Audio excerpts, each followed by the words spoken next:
A Ilza Mello perguntou por que os bispos usam aquele chapéu roxo dos judeus. Ele deve estar falando Solidel? do solidel, né? É. É o redondinho. Porque a mitra, que é aquele comprido assim, pontiagudo, aquilo é do imperador romano. Representava o poder do imperador romano, a mitra. Era um artefato do imperador romano.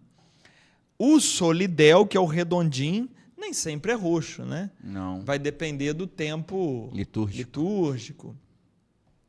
O dos cardeais é sempre vermelho, do papa é branco. Então, o solidel, aquele redondinho assim, que tapa a careca aqui em cima. Sabe o que significa o nome solidel? Não. Só a Deus. Só a Deus. Só tira diante de Deus. Por isso é que na hora da consagração ele tira, que está ali diante da Eucaristia.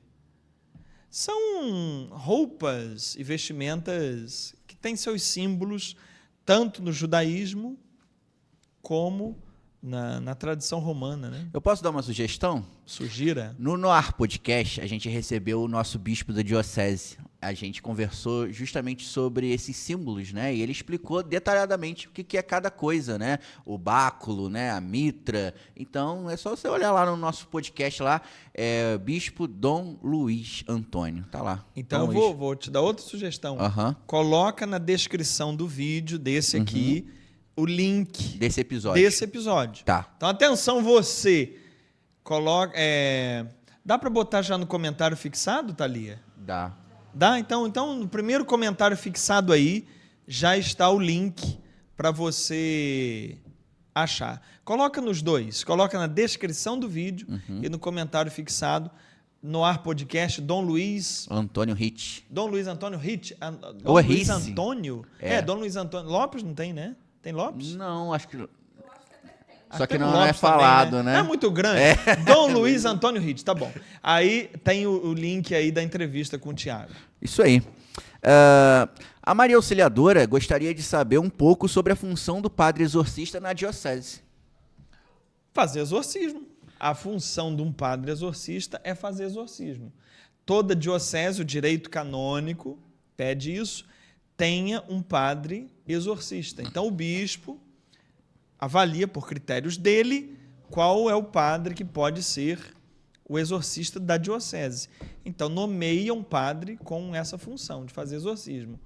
O exorcismo católico não tem nada a ver com esse exorcismo que se vê em televisão aí, o sujeito cai, dá entrevista, o diabo dá entrevista, né? Eu sei. Qual é o seu nome? Eu vou destruir a vida dele. Não, nada disso. O exorcismo católico é um ritual, tem um ritualzinho de exorcismo, igual que tem um ritual da missa, tem um ritual de exorcismo, as pessoas fazem ali,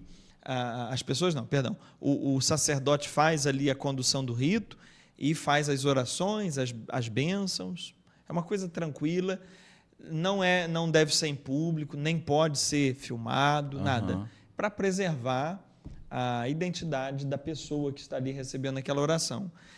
Quem é aluno da Bíblia Mais, ou da teologia, vai lá em aulão mensal, aulão número 6, se eu não me engano. Anjos, demônios, exorcismos, não me lembro o nome mais da aula, mas é isso.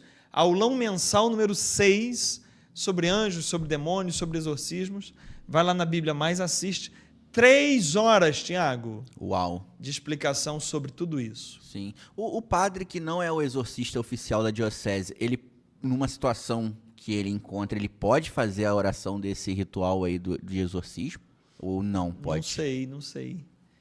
Eu acho que tem que ter alguma autorização do bispo. Entendi. Aí eu teria que pesquisar sobre isso. Perfeito. A Lucimar, ela falou assim: boa tarde, professor. Gostaria de saber, porque eu ouvi dizer que a Bíblia de tradução hebraica é a mais fidedigna. Nós, católicos, podemos adquirir uma Bíblia hebraica? Pode, mas você sabe ler hebraico? É porque assim a tradução já não é mais hebraico, não é né? na tradução, né? Então, olha só. O Antigo Testamento foi escrito em hebraico. O Novo Testamento foi escrito em grego. Tem trechos do Antigo também em grego. Mas vamos separar assim, fica mais fácil. Antigo hebraico, novo grego. O ideal é você ler na língua original.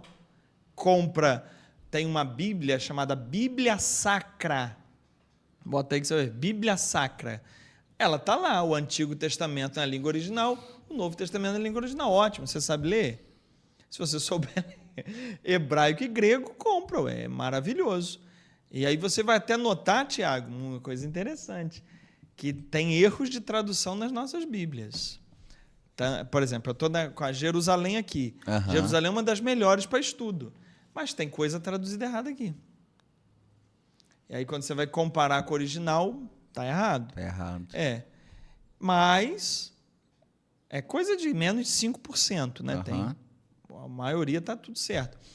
Mas vai lá, se você sabe ler hebraico, sabe ler grego, vamos embora. Você sabe qual é o meu nome em hebraico? Qual? Tiago. Você sabe como que é em hebraico? Tiago? É. Jacó? É Yaakov. Yaakov, que é Jacó, né? Yaakov. Tiago não existe esse nome.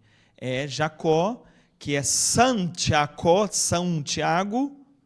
São Jacó, que virou São Tiago e Tiago.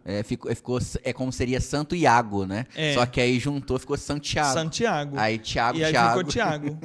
Então, o meu nome é um erro. Jacó. Meu nome é erro, é um erro. Meu avô era Jacó. Aí, seu avô era Tiago. E sabia que meu irmão se chama James, que também é Tiago? James. Porque na tradução para o inglês, o Jacó... O Jacob é James. James.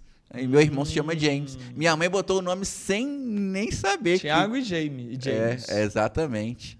Interessante. Ela foi diferente e acabou sendo igual, né? Igual, exatamente. Então, a partir de hoje, me chama de Yaakov. Não, mas... Santiago. Maria Floricélia perguntou se... Você sabe, só um instantinho, que o nome Josué e Jesus é o mesmo nome? Não, é o mesmo não sabia. Nome. É só uma questãozinha de tradução, mas o Josué é Jesus. Que interessante. Que legal, cara. O nome de Jesus era comum. Era comum? Era, ué. A gente tem no Antigo Testamento Josué, que é Jesus. Tem o autor de Eclesiástico, que é Jesus, o nome dele. Tem o Jesus.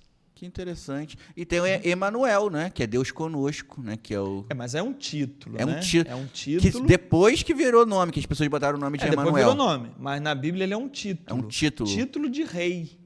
O rei era chamado de Emanuel, Deus conosco, porque o rei era a presença de Deus no meio das pessoas. O rei era o enviado de Deus. Essa história de político enviado de Deus, isso é antigo, meu filho.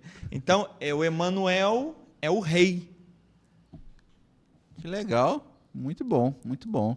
A Maria Floricélia perguntou se Nossa Senhora se casou com São José. Tipo assim, porque a Bíblia relata que eles estão juntos. Mas teve uma festa de casamento ou não? Como Certamente, que foi? porque o que a Bíblia diz é que José, quando decidiu não abandonar Maria, eles foram morar juntos, né? Eles foram coabitar.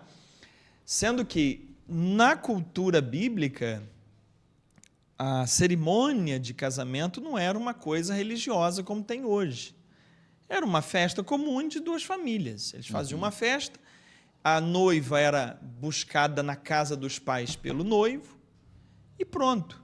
Naquela parábola de Jesus, que Jesus conta das 10 virgens, não é?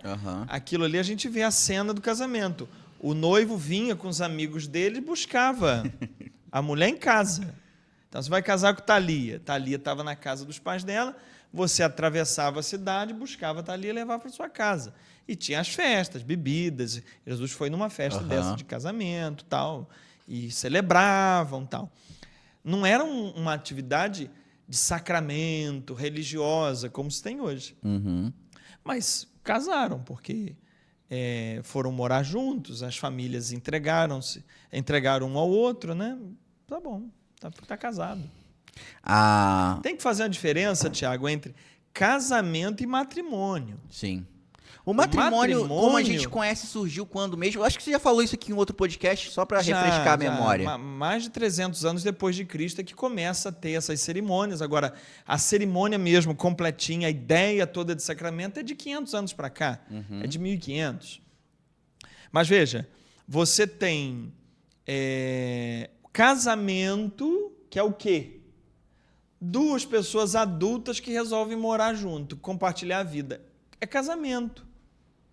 Ah, mas não teve cartório, não teve igreja. É casamento. Casamento é um direito natural do ser humano. Casamento é um direito natural. Qualquer adulto que escolhe morar com o outro, compartilhar a vida, ter uma vida em comum, é casamento. Ponto. Matrimônio é outra coisa. O matrimônio já é a celebração sacramental do casamento. É pegar o casamento e elevar ao nível de sacramento. Aí você transforma o casamento em matrimônio na celebração da igreja, na liturgia.